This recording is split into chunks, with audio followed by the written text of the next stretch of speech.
Hey there, action takers. Have you ever considered what's stopping you from turning your passion into a successful business? Well, you're in the right place. Welcome to the IDKWTF I Was Doing podcast. I'm David B., and my great co-host, Teresa Marick and I, are here to illuminate the path to transform your interests into income. In today's special episode, we're thrilled to present part 2 of our discussion with Rich Life, an innate wellness guide who has successfully turned his interest into a flourishing business, teaching others how to live life as an artistic expression. In this second half, we discuss some of the issues and struggles Rich has gone through while learning how to turn his passion into something valuable for others, specifically around dealing with the fear of rejection. And where last week Rich did some coaching with Teresa, today we get to guide Rich into some specific action steps he can take in order to get to the next level in his business, specifically on how to attract more of the right clients interested in his message. So, if you've struggled yourself with feeling worthy in your business, faced obstacles while trying to monetize your hobby, or simply felt lost in the business world, this episode is custom made for you. We get it. It's tough, but we're here to tell you that it's also possible, rewarding, and oh so worth it. So action takers, because we are here for you each and every week, be sure to hit that subscribe button if you haven't already. Then grab a notepad, focus up, and let's get started right here and right now. Have you ever started something new and didn't finish it? You were excited. You invested time and money. You got stuck. I'm Teresa Marick. And I'm David B. And this is the podcast with two ADHD entrepreneurs, and we've been there. And worked with hundreds of people in the exact same place. The IDKWTF I Was Doing podcast will take you away from feelings of frustration and overwhelm. And lead you to the clarity you need to take action and get shit done. Listen today because it's important to admit that no one really knows what the fuck they're doing. And welcome back, action takers. So we are having a phenomenal conversation with Rich Life.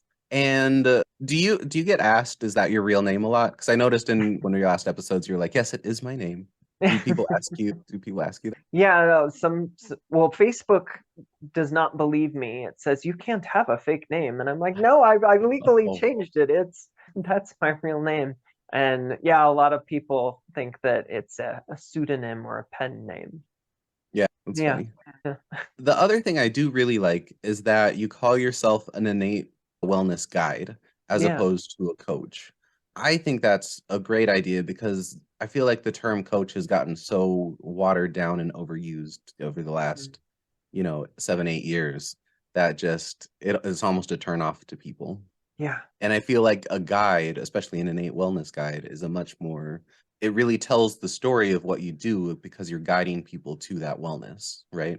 Mm-hmm. So tell us kind of more about exactly what your business is and how you get clients and what you do around all of that. What I'm doing with my coaching business is that I have individual clients that in my guidance business, I'm switching it in my brain still. So I have clients that I help guide, and I do also webinars. I'm wanting to do some small group coaching and get into business coaching. I have the podcast, and sometimes I'll do live classes as well. I used to do those more, and I want to get back to doing that.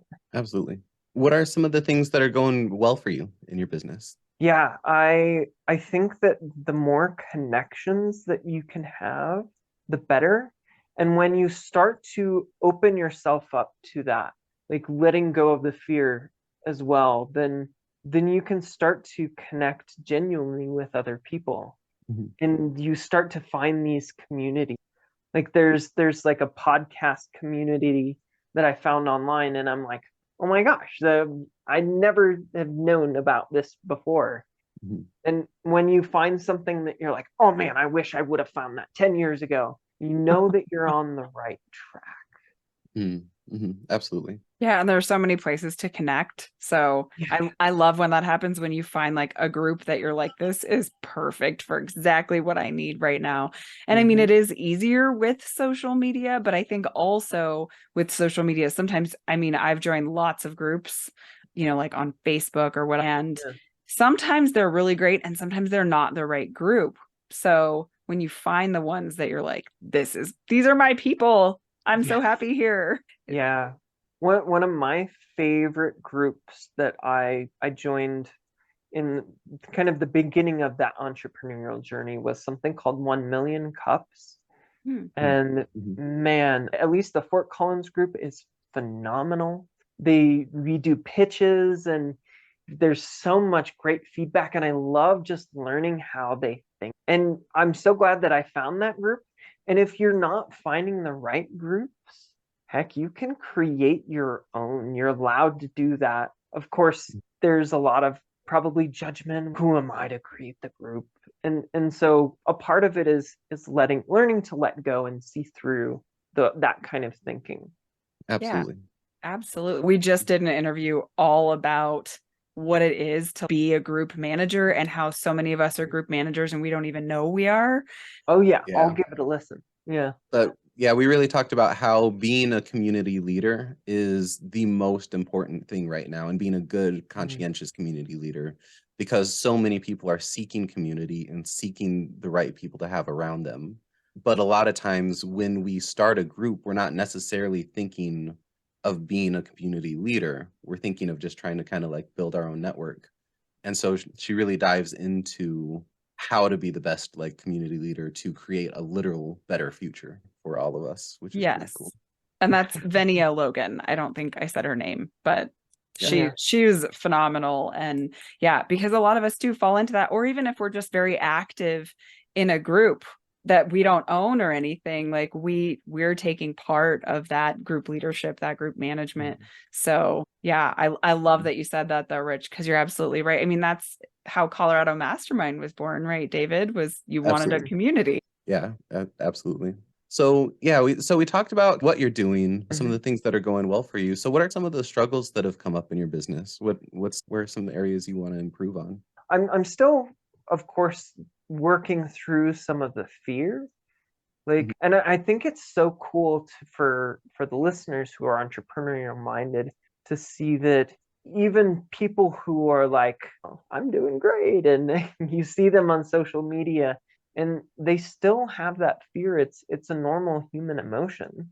It's not telling you about what you think it's telling you about. It's telling you about not the situation. It's not saying avoid this situation. It's just telling you that your thinking is scary. Okay. And can you expand on that? Yeah. So there's two different kinds of fear. There's the biological fear that is really helpful and necessary of that lion could eat me. And yeah, it's our fight, flight, or freeze response. Yeah. We need that fear. It keeps us alive, or at least it has. And it's that fear that when you step up to a cliff, and there are things in the physical world that can hurt us, but the mind, we're able to use that creative power of thought to create cliffs in our mind that are showing us not the limitations of the real world, not of actual physical harm to us, but it's showing us that there's this psychological barrier. But the funny thing is that since those barriers are made of thinking, we built them, and then we think we can't let them go because we worked so hard to make them. Yeah, I can't. No, because if we let them go, then our behaviors and all of the decisions we've made in the past based on that wall we made, then it's like we invalidate ourselves, which is really difficult, I think, for a lot of us to accept. I mean, it takes something to go, oh, those decisions I made because of this wall that I built in my head, I could probably do something different or have done something different. So it's a really interesting point. I like that a lot. Yeah. What are some of the fears you still have in your business? And so some of the fears are that fears of not being enough, of rejection. Like I think that that's just a natural part of being human, that we're these social creatures. And there's it's funny because I'm creating these webinars that address this very subject. And then I'm sometimes, not always, I can usually see through them, but sometimes I get caught up in my own thinking around putting myself out there, and will anybody show up? And if they don't, what does that mean? Because I still can get caught up in the thinking of, if nobody shows up, that means that I've messed up, that I'm a failure, that I'm rejected, that I'm not good.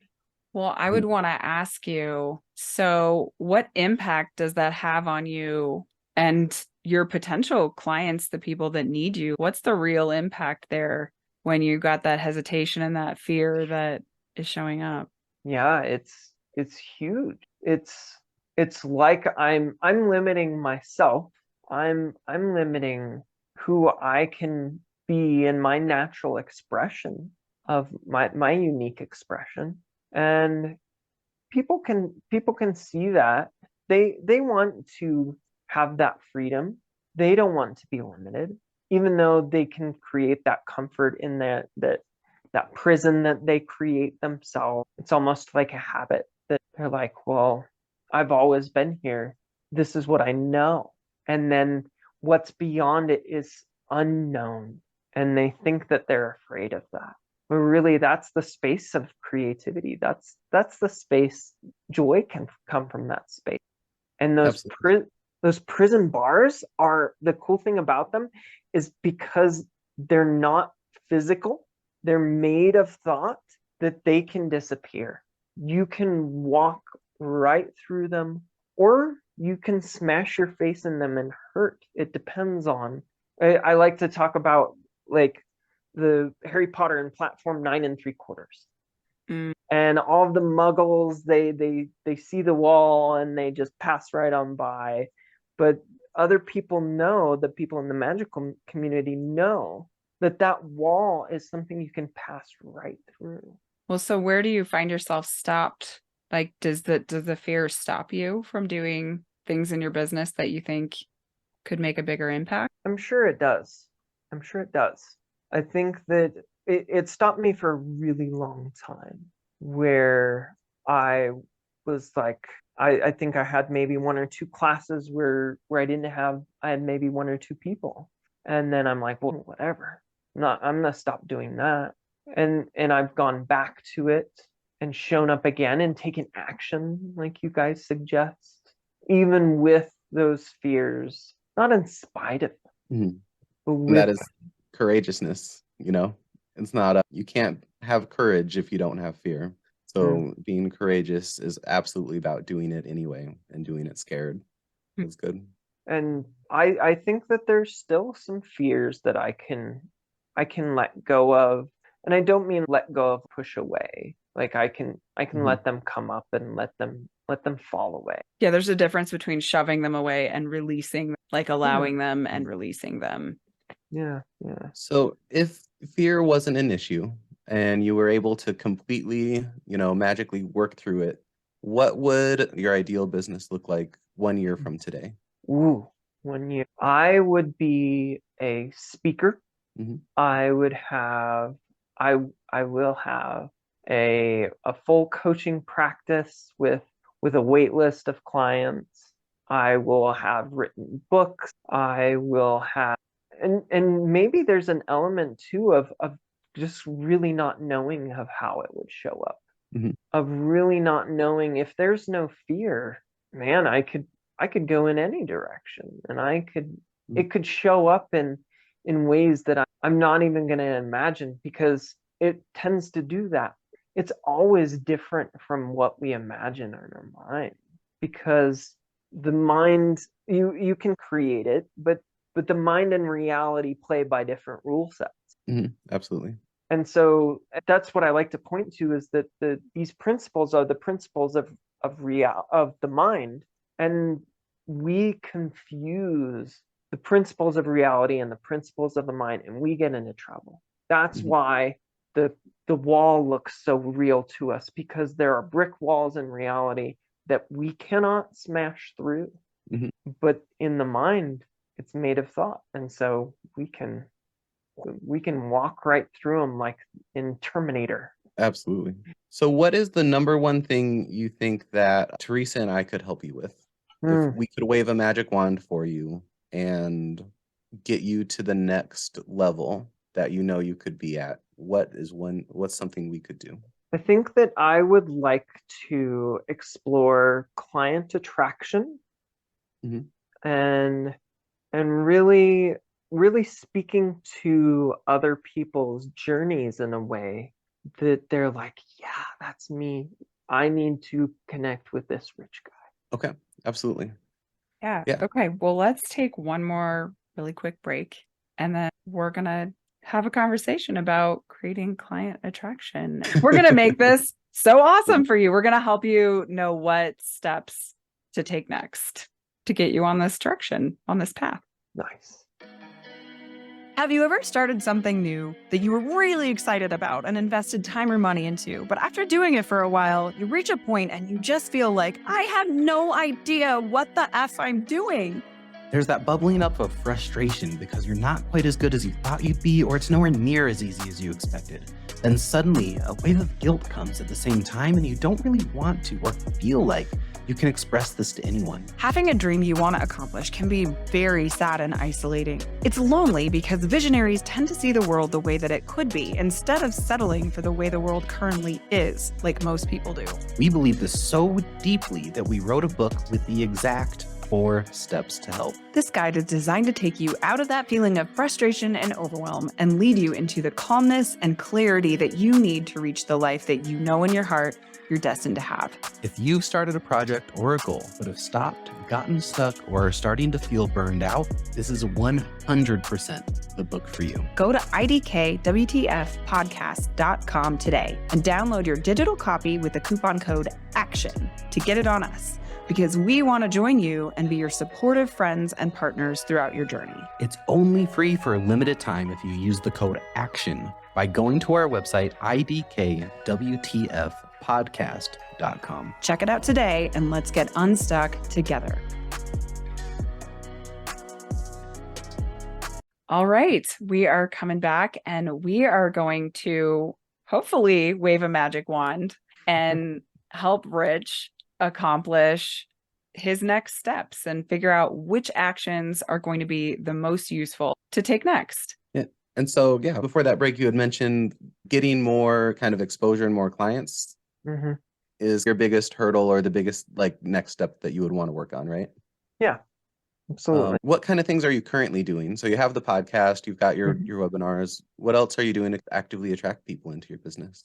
Yeah, I also post on Facebook and LinkedIn and Instagram.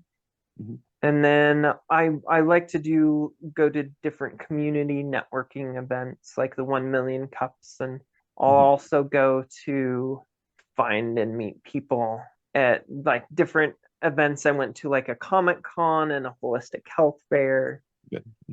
And how are those working for you? They're working all right. And I think maybe it's a clarification of a message that people can say, oh, that's me. Because the problem that I'm running into is that the principles are really general and they can apply to almost anything.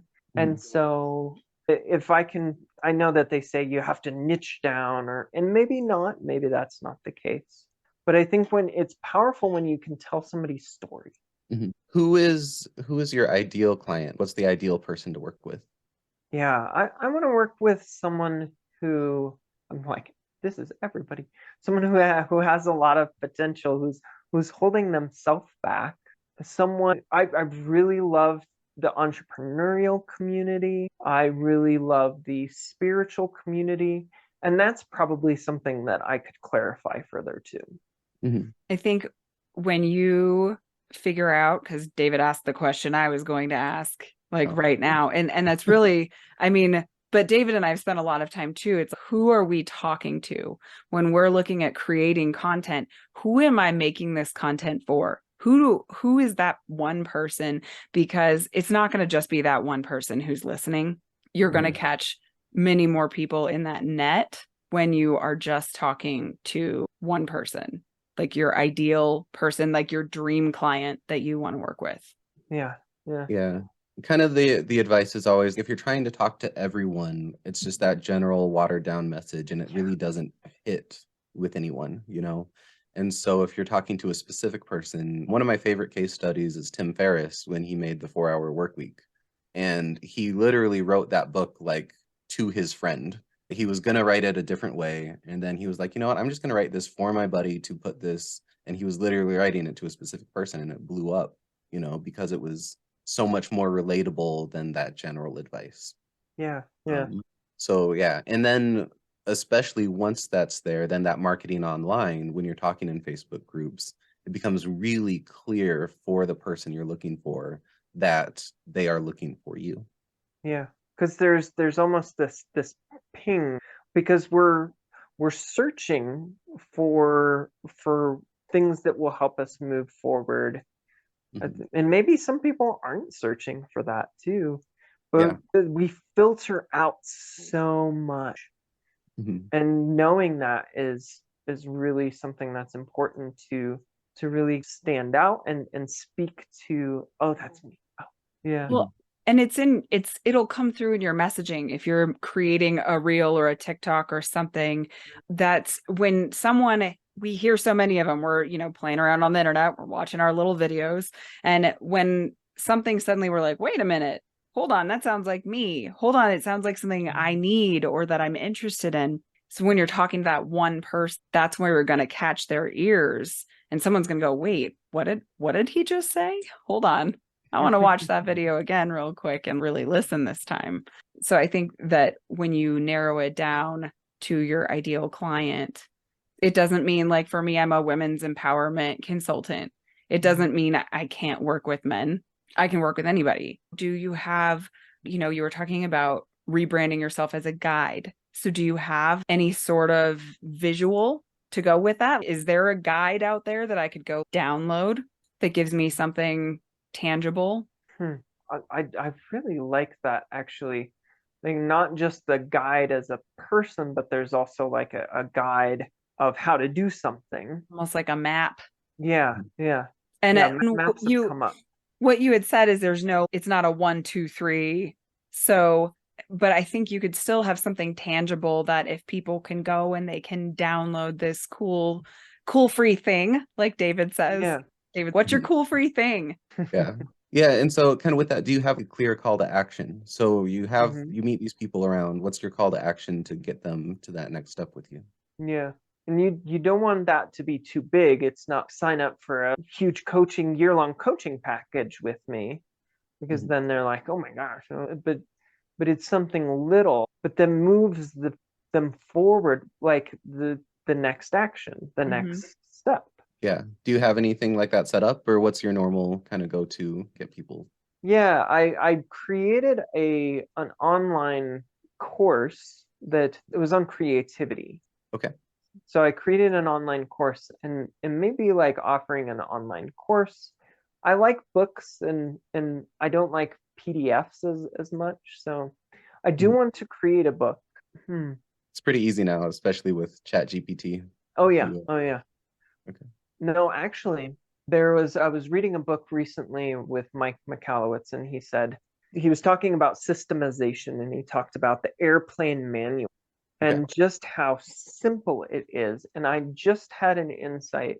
I want it to be so simple and intuitive, and if I can make something like that like you don't have to spend, because I think a lot of the things like sending somebody an online course that might take hours of investment, depending, of course. Like exactly right. Yep. Even just 10 minutes of investment, people are like, oh, I don't know.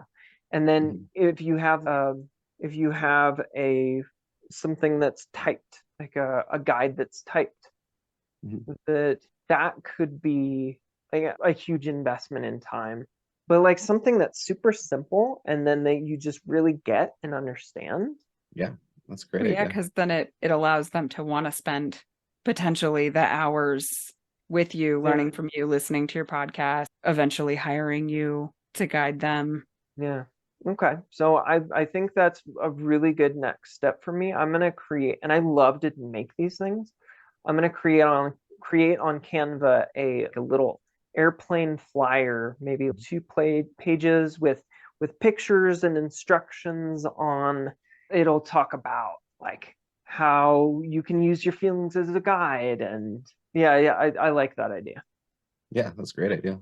I think it's brilliant. I'm excited. You'll have to let us know when it's ready. I'm gonna come Yes. check out your thing, your free You will thing. get the first copy. Awesome. Yes. Cool. Was that helpful? Was that good? Yeah, that was super awesome. Yeah. So yeah, why don't you recap your principles for us? Give us a final message to our action taker audience, and then let everyone know exactly where they can find you. For my final thoughts is that you have this innate wellness built in. It's built in the system, and it's awesome. It gives you what you need in the moment. It's like that light that you were talking about, Teresa, that gives you what you need, not tomorrow, not yesterday, but right now. And when you're out of tune with that, you'll be able to tell. It's also going to tell you. It's so awesome. It's so helpful. It's going to say, hey, you're off. It feels bad right now. And so listen to that. The other cool thing, I want to say this, that there's nothing that you have to do in order to be worthy, that because you have this innate wellness within you already, you're there. And you can find me if this message is something that you, oh my gosh, this is like water after I've been parched. Tell me more, Rich. Find me on Instagram at Rich Life Realization. You can find me on Facebook, Rich Life Realization, and find my podcast. I'm really just mixing it up with the names. It's the Rich Life Realization Podcast. And you can also call or text 970-716-0075. And we will have all of the links to where you can just click and find Rich, and you can text him or call him at that number. We will have all of that in the show notes for you. So take a peek, check it out, go listen to his podcast. And Absolutely. thank you so much, Rich. Like, you've given me a lot to think about today. Yeah, it was awesome hanging out with you. So thank you so much for being our honored guest here on our podcast. And we really look forward to connecting with you further in the future. Well, David and Teresa, it was such a pleasure. You guys did such a wonderful job creating this space and this container. So I so appreciate it. Awesome. Our pleasure. We love doing this. So we are happy to have you. And thank you again for being here with us. Yeah. And also thank you, action takers, for listening to another episode, because it is always great to have a wonderful community. And Teresa and I are always here to be your friends and partners on your journey. And we are absolutely excited to bring such a wonderful guest to share your knowledge today. So thanks again, everyone, and we'll see you on the next episode. See you later, guys.